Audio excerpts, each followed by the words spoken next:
Olá, boa noite. Ministério da Educação anuncia protocolo para retorno às aulas em universidades públicas e instituições federais.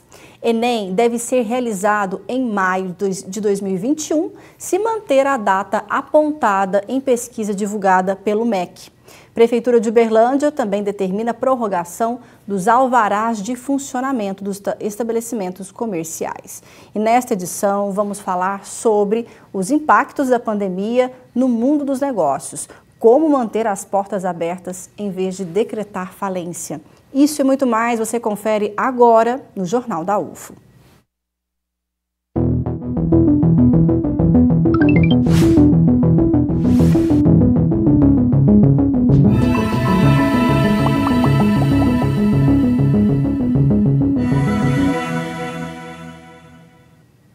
Hoje o Ministério da Educação lançou um protocolo de biossegurança para retorno das aulas nas 69 universidades federais e 41 institutos federais do país. Esse protocolo traz diretrizes de distanciamento social em ambientes acadêmicos, além de medidas básicas de prevenção ao novo coronavírus. A ideia, segundo o MEC, é que os institutos e as universidades conciliem ensino presencial e à distância. Veja um trecho da coletiva que aconteceu hoje. Entenda a forma como o governo planeja executar essa ação.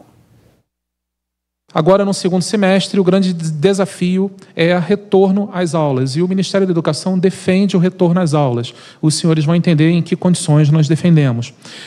Defendemos o retorno às aulas e entendemos que, por exemplo, os institutos federais e as universidades vão ter que compartilhar ensino presencial e ensino à distância, porque o afastamento social seletivo, ele vai ter que continuar existindo de alguma maneira, mas sem atrapalhar as atividades e a atividade de educação que entendemos como fundamental. Essa internet, ela vai ter a seguinte característica: não é uma internet livre para os alunos usarem para o que quiserem, não é isso. Cada universidade, cada instituto vai definir quais são os sites ou sistemas que os alunos vão acessar. E isso será de graça para os alunos. Se o aluno ele já tiver um plano de internet, ele pode usar o plano dele para acessar, e quando ele acessar esses conteúdos, não será lhe cobrado nada da franquia. E a segunda possibilidade é, se o aluno não tiver plano de dados ou o plano de dados dele for muito lento, ele pode optar em adquirir o chip, conseguir o chip com a sua própria instituição de ensino, e ele vai ter acesso à internet desta maneira. Isso vai ser resultado de um processo que está se finalizando esta semana. Nossa expectativa é que já na semana que vem a licitação seja aberta e possamos começar a integração e a distribuição desses planos de dados móveis para essa comunidade beneficiária em torno de 20 de julho, até o final desse mês, de tal forma que a gente já possa identificar, conectar e preparar o retorno de atividades das instituições de educação superior. Durante a coletiva, o MEC também divulgou como vai ser o resultado da enquete, de que forma esse resultado pode melhorar, né, a data prevista para o Enem deste ano. Segundo a pesquisa, o calendário escolhido pelos estudantes para a realização do exame seria em maio do ano que vem. Entenda. Há poucos dias nós abrimos no site do Enem uma enquete para que a gente ouvisse os estudantes, as pessoas que estão inscritas na prova do Enem, para saber qual era a data, o período que eles gostariam de fazer a prova. E nós perguntamos se eles preferem que a prova seja em dezembro desse ano, em janeiro do ano que vem ou em maio do ano que vem. Quase 50% respondeu que prefere que seja feito em maio do ano que vem. O que ocorre? O que agora o Ministério da Educação, o INEP, né, no caso conduzido pelo INEP, o que nós vamos fazer agora? Nós ouvimos os estudantes, tivemos uma participação relevante, quase 20% dos inscritos, que falaram maio do ano que vem.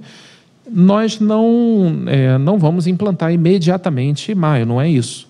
Nós agora precisamos trabalhar em articulação com os atores envolvidos nesse processo. Então, nós ouvimos uns inscritos. Agora, vamos ouvir os representantes das escolas que representam os alunos, os concluintes do ensino médio, principalmente os concluintes do ensino médio das escolas públicas, que é o CONSED. Então, eu já entrei em contato com o CONSED, já pedi uma reunião formal com o CONSED para discutir com os secretários estaduais de educação ouvir a opinião também dos secretários estaduais em relação à data de aplicação. E as entidades de ensino superior, porque são aquelas que receberão os alunos provenientes do Enem. Né? Então, a gente tem que fazer um casamento entre o final do ensino médio e o início do período letivo do primeiro semestre de 2021 das instituições de ensino superior.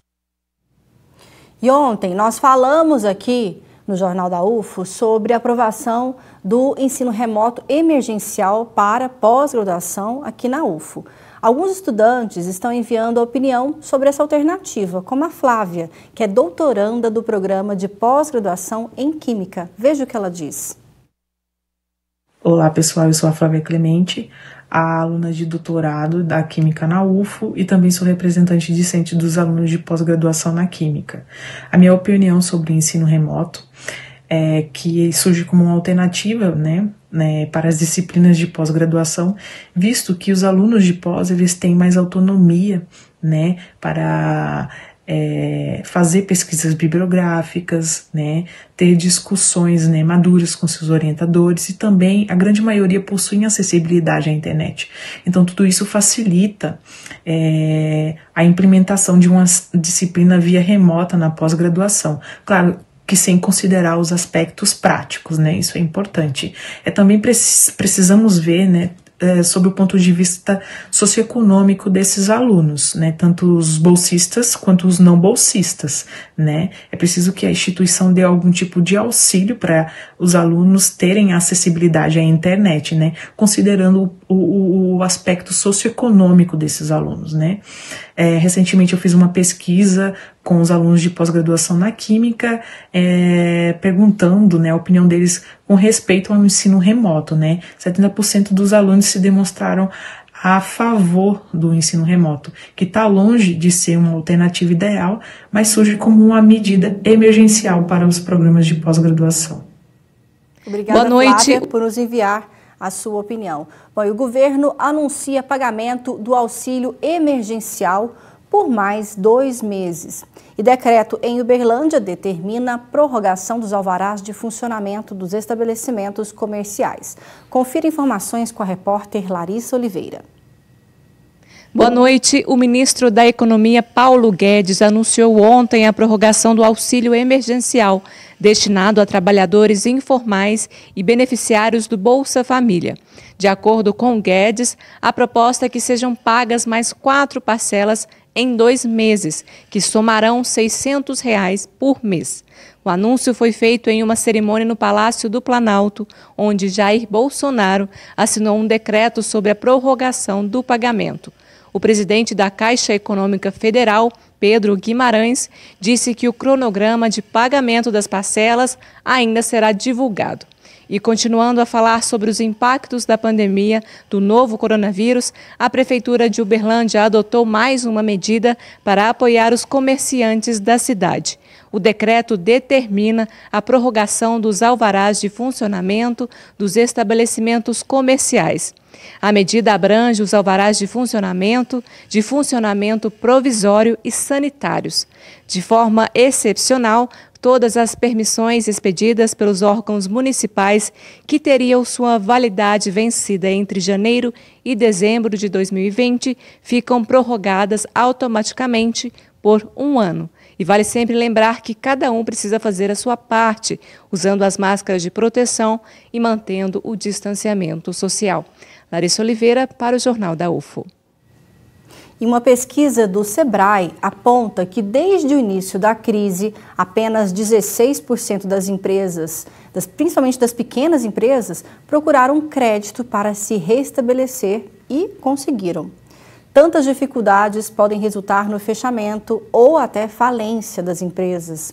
Veja o que o analista do Sebrae de Minas, Marcílio Ribeiro Borges, e também o presidente da CIUB, Paulo Gomes, falam sobre esta situação.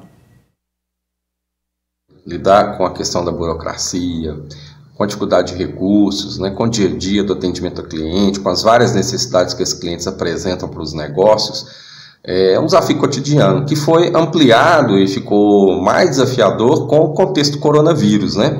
A restrição de fluxo de pessoas, o acesso às mercadorias e produtos, a dificuldade aí de estar realmente tendo contato com esse cliente trouxe um novo contexto, uma nova dificuldade para quem empreende, para quem negocia, para quem tem seus negócios, não só em Uberlândia, né, mas no mundo todo, né? Então, como que essa empresa pode fazer para atenuar esse problema, para buscar alternativas? A primeira delas é buscar negociar com o seu fornecedor, né? Aquele fornecedor que às vezes está com algum débito, alguma parcela em atraso, ou aquele fornecedor que você adquiriu mercadorias e não foi possível ainda fazer o pagamento, conversar com ele, apresentar a sua situação e buscar aí realmente alternativas para gradativamente ir fazendo o pagamento daquela mercadoria, daquele produto que você consumiu, né? Não adianta, por exemplo, eu pegar um dinheiro no banco para pagar o fornecedor e ficar devendo para o banco, eu estou só trocando de credor, né? Então, é importante que se busque renegociar realmente com quem se deve. Outro ponto importante é avaliar os estoques da empresa. Qual o valor financeiro que eu tenho estocado em mercadorias que às vezes está empatado, está imobilizado lá, que eu poderia transformar isso em capital de giro, né? Deslocar isso para o meu fluxo do dia a dia do meu negócio. É importante também cortar custos, né? Ver todas as despesas e custos que não são relevantes para atender o cliente, que não são fundamentais nesse momento, e de repente cortar isso, me desfazer desse tipo de despesa, porque vai facilitar meu dia a dia, vai ser menos compromisso financeiro para o meu negócio. Nós da Ciub temos feito o nosso melhor para atender o nosso associado e também não associado, empresário ou empreendedor nesse momento de dificuldade. Primeiro, estamos com o comércio fechado. E isso certamente reflete neste momento e ainda vai refletir também no momento futuro para as pessoas que dependem disso para sobreviver. A associação comercial criou muitas alternativas. Dentre elas, o Ciub Responde, onde temos especialistas em cada área para ajudar o empreendedor nas dúvidas que forem surgindo no meio do caminho. Também criamos outras alternativas, como o Empreender, que é um grupo de empresários orientado por um profissional para achar alternativa para mercados comuns. Por exemplo, nós temos alguns núcleos, como os núcleos das óticas, por exemplo. Todos eles reúnem no seu momento e discutem ações que servem para todos. Além disso, também estamos ajudando a acessar crédito. O governo federal soltou muitas alternativas para ajudar o empreendedor nessa hora. E a associação comercial ajuda esses empreendedores a acessar esse crédito. Enfim, sabemos que estamos vivendo um momento de muita dificuldade. E juntos, certamente, nós podemos encontrar melhores alternativas. Dias melhores virão. Estamos atravessando um momento difícil, mas quanto melhor nós atravessarmos agora, melhor nós sairemos lá na frente. Espero contar com a ajuda de continuar contando, com a ajuda de todos e especialmente com a confiança do nosso associado. E um outro levantamento do Sebrae também revelou que mais da metade dos empreendedores com idade acima de 56 anos fecharam suas empresas temporariamente. Eles têm mais dificuldade para recorrer à tecnologia. Veja.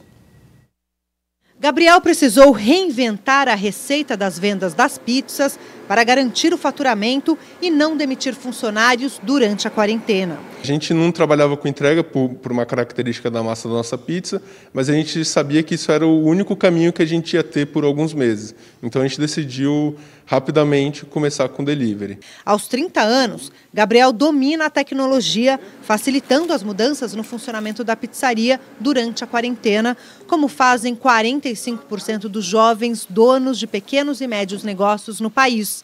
Além disso, 35% usam ferramentas digitais para manter a empresa, segundo pesquisa do Sebrae e da Fundação Getúlio Vargas. Mas nem todos os empresários estão acostumados com a tecnologia.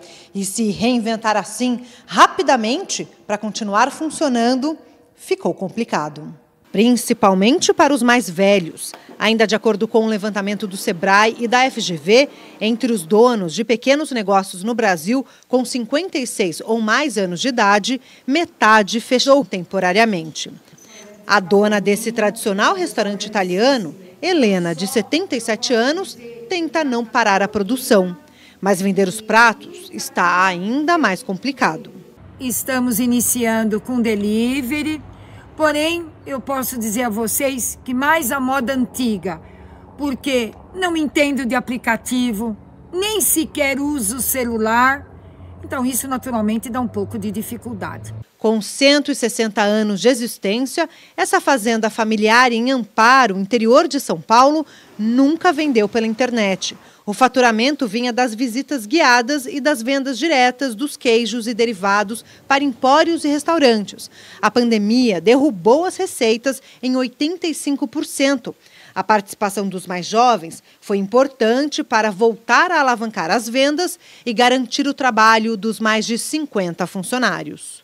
A ideia foi entrar em contato por WhatsApp ou de alguma forma mais eficiente, entrar em contato com os clientes que já compravam nossos queijos, os próprios clientes que recebiam os queijos já começaram a achar legal isso, divulgaram isso entre amigos, entre grupos de WhatsApp, e isso gerou uma receita muito bacana para a gente, que conseguiu atender as necessidades imediatas da fazenda.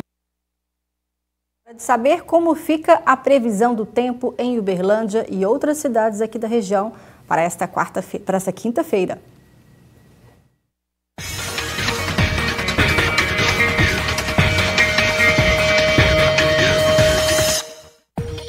A quinta-feira em Uberlândia tem previsão de tempo parcialmente nublado, com mínima de 11 e máxima de 25 graus.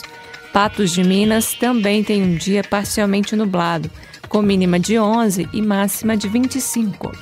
Ituiutaba segue a mesma tendência, mas com mínima de 9 e máxima de 27 graus.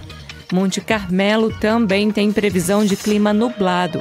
As temperaturas variam entre 12 e 26 graus. Sol entre nuvens em Araguari, mínima de 11 e máxima 26. Agora vamos conferir a atualização dos números do novo coronavírus em Uberlândia e em Minas Gerais. Quem traz as informações é o repórter Júnior Caritel. Olá a todos! A Prefeitura de Uberlândia divulgou o boletim com os dados atualizados do coronavírus aqui na cidade. Foi para 7.066 casos confirmados. Nas últimas 24 horas, 195 casos testaram positivo da Covid-19. Uberlândia já tem 120 mortes pelo novo coronavírus. 4 óbitos estão em investigação. A Secretaria de Saúde também informa que 205 pacientes estão internados na rede pública e particular. 2.516 pessoas se recuperaram da doença. Sobre os leitos, o boletim revela que existe a ocupação de 91% dos leitos de UTI, ou seja, a cidade tem 6 leitos disponíveis até o momento. Em Minas Gerais, de acordo com um boletim epidemiológico, o estado ultrapassou 1.000 mortes. O número de casos confirmados é de 47.584. E os pacientes que estão em acompanhamento médico, aguardando os exames, chegam a 18.665 casos. Mais uma vez, reforçamos o isolamento social. Se possível, fique em casa. Júnior Caritel para o Jornal da UFO. E a CDL de Uberlândia lançou uma campanha para arrecadar cobertores para trabalhadores em situação de risco. As doações serão destinadas para organizações sociais que vão fazer a distribuição a pessoas e famílias de todas as regiões da cidade. Veja. A profunda crise econômica causada pela Covid-19 desempregou milhares de brasileiros. Só em nossa cidade, esse volume pode chegar a mais de 7.500 pessoas até julho.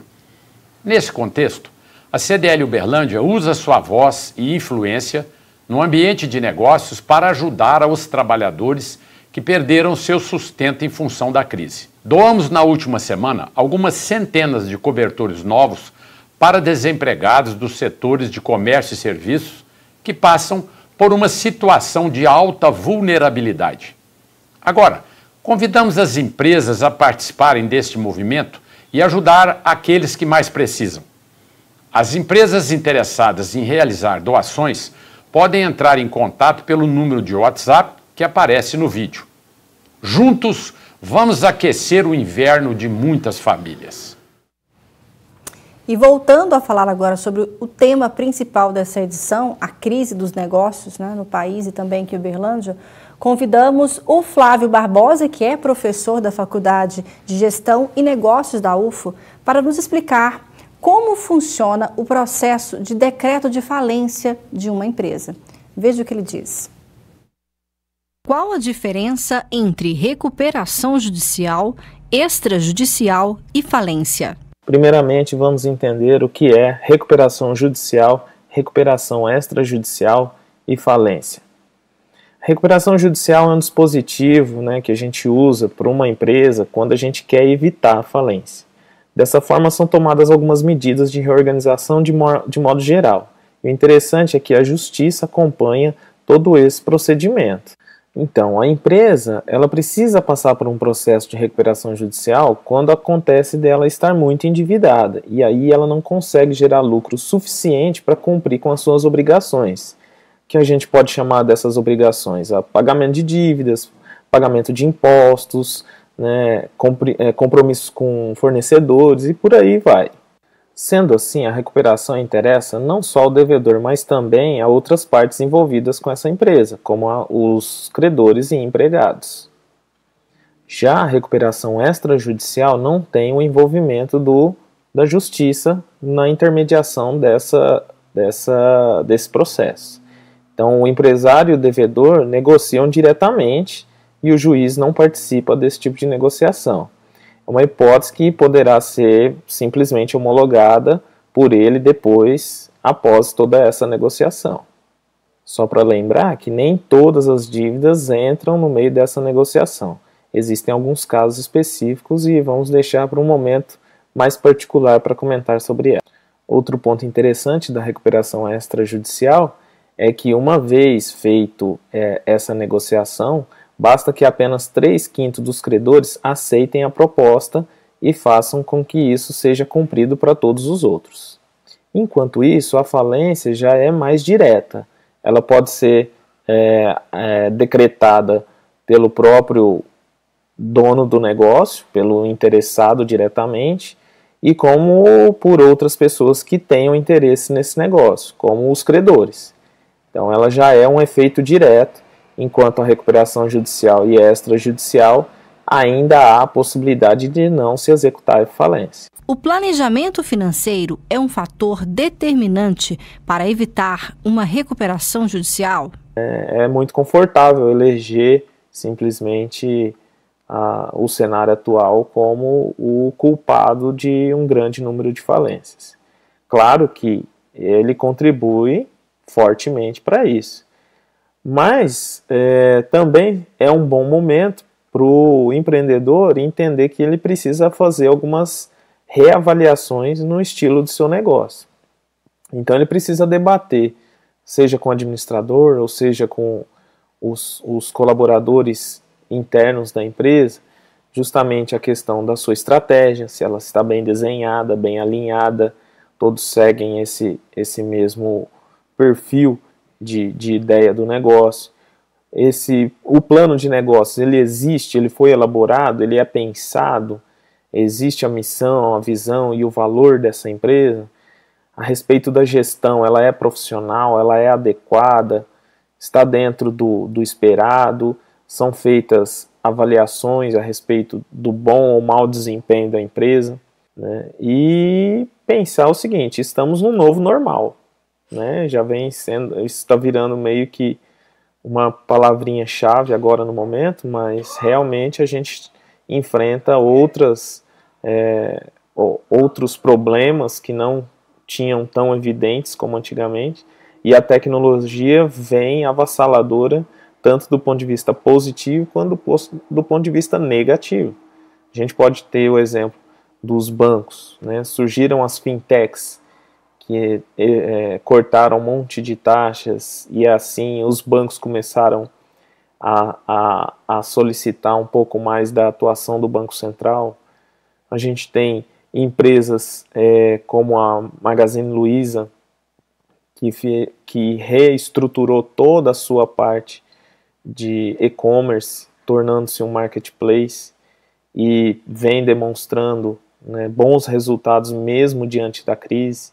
Enfim, a gente precisa repensar e avaliar o que a gente pode aproveitar como oportunidade no nosso negócio nos dias de hoje. E segundo ainda o professor Flávio, ser um bom pagador é uma condição necessária para conquistar crédito. Entenda.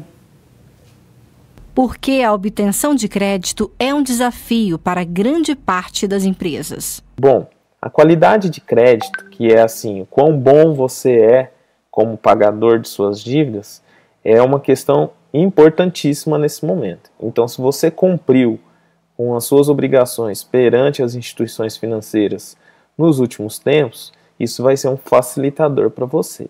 Se não, aí você vai precisar se debruçar, porque o que é comum que os bancos façam nesses momentos é que a qualidade seja cada vez mais importante, ou seja, ele vai preferir emprestar mais dinheiro para o bom pagador do que emprestar dinheiro para muito mais empresários que sejam mal pagadores, porque o risco dele aumenta, né, a probabilidade dele não receber acaba crescendo, e ele se preocupa basicamente com isso.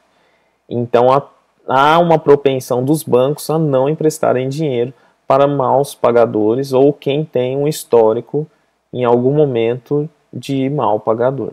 Qual a perspectiva para o segundo semestre deste ano, sobretudo para quem tem pequenos negócios? A perspectiva em relação às empresas que há a possibilidade de decretar falência, né, é ter calma, ter cautela, muito cuidado, repensar se realmente é isso mesmo. Talvez seja o momento de recriar a sua empresa, né? E, de modo geral, eu vejo que está batendo a nossa porta. Muita gente vai desistir, né? Muito obrigada, professor Flávio, por todas as informações compartilhadas conosco. Realmente, chegar a decretar falência é a última opção, deve ser a última opção dos empresários brasileiros. O Jornal da UFO chega ao fim, mas você pode conferir todas as edições também nas plataformas digitais, no Facebook e no YouTube. Amanhã nós vamos falar sobre a questão do... Perdão, só um minutinho, perdão.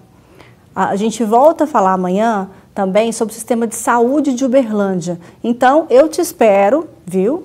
E continue seguindo a gente também nas plataformas digitais, porque você pode conferir todos os conteúdos lá. Então, até amanhã e se puder, fique em casa.